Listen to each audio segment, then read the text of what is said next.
Aku nak minta maaf.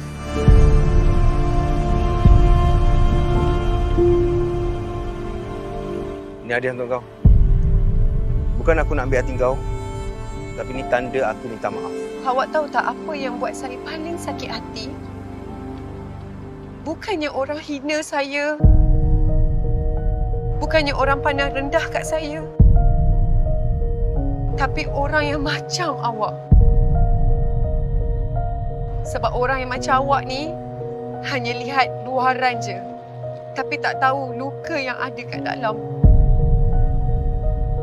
Tak apalah, saya tak nak hadiah ni.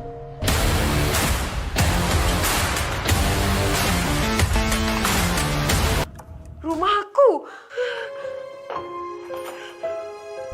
Janganlah gambar mak ayah aku pula.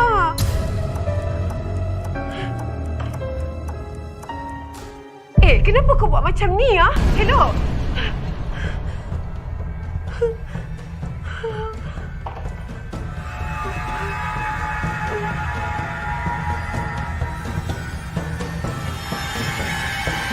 Jangan lupa like, share dan follow Du Drama.